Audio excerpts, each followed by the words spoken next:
pequenas coisas que eu fui acumulando, né? E que eu não fui tratando, e que não fui perdoando, e que não fui me perdoando.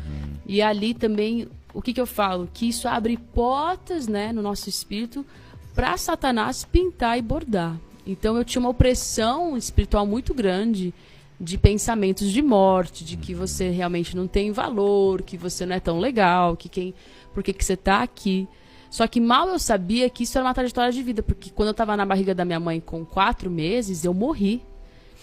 E daí eu acabo ressuscitando, é uma longa história, mas era para eu ter nascido defeituosa, com vários problemas mentais, porque a minha mãe tomou remédio para expelir o feto que estava sobrando ali, e daí o útero estava vazio, no dia seguinte tinha um nenê lá dentro, que era eu.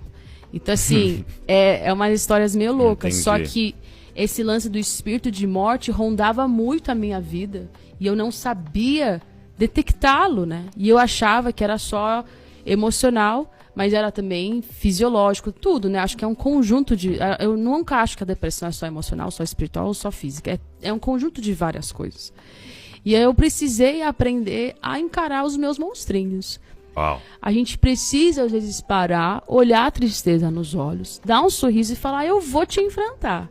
Eu não vou mais ser vítima, eu não vou mais me colocar aqui. Eu preciso enfrentar o que eu tô com medo de enfrentar.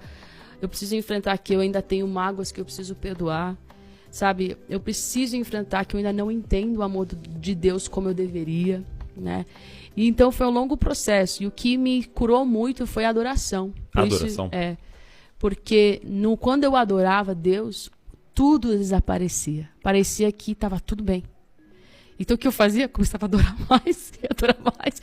Então eu voltava do serviço, da escola, eu ia pro meu quarto e eu adorava Deus. E foi ali que eu comecei a escrever canções, foi ali que eu comecei a ter encontros com Jesus, porque aquilo me trazia como se fosse uma pausa, né? De tudo que eu estava vivendo.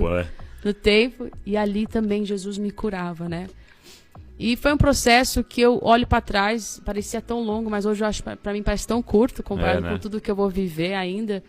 Mas eu olho para trás e nunca vi Deus não estar presente, né? E hoje eu tenho o privilégio de ajudar tantas pessoas que passam por isso. Eu conto toda essa trajetória no meu livro A Casa da Porta Vermelha, que é sobre esse tempo. Eu não coloco o nome depressão, porque eu quero que a pessoa entenda e ela se veja naquilo, sem eu precisar rotular, que eu acho que também é ruim. Diagnóstico, né? Esse diagnóstico que também eu não posso falar que você tem, se você, enfim. Sim. Nem eu sabia que eu tinha isso, né? Daí chegou aos 26 anos, já tinha superado muita coisa. 26 anos eu estava numa conferência Dunamis, bem pequenininha, foi a primeira, acho que a segunda conferência Dunamis.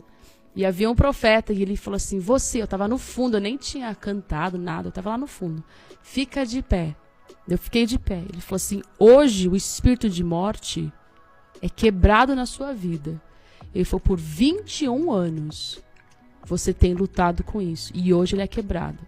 Isso aqui é diante de Deus. Eu acordei no dia seguinte, eu falei, o quê? Que é essa vida? Eu acordei de um jeito, eu acordei sem precisar lutar. Sem lutar. Eu acredito muito que não é só espiritual, mas eu precisei lidar com a minha alma, né? Com as coisas da nossa alma. Sim. Eu acho que muitos de nós estamos presos no nosso passado, a gente precisa de ajuda. Eu tive ajuda. Você precisa procurar. Se você está aqui assistindo e você tem depressão, você precisa procurar ajuda. É uma ajuda completa. Completa, né? Não é uma ajuda só com o seu discipulador, é uma ajuda com terapia, é uma ajuda com um médico se precisar. E entender que você está vivendo um processo que você vai sair dele, né? Que tem esperança, né? Então, assim, e que Jesus precisa participar desse processo.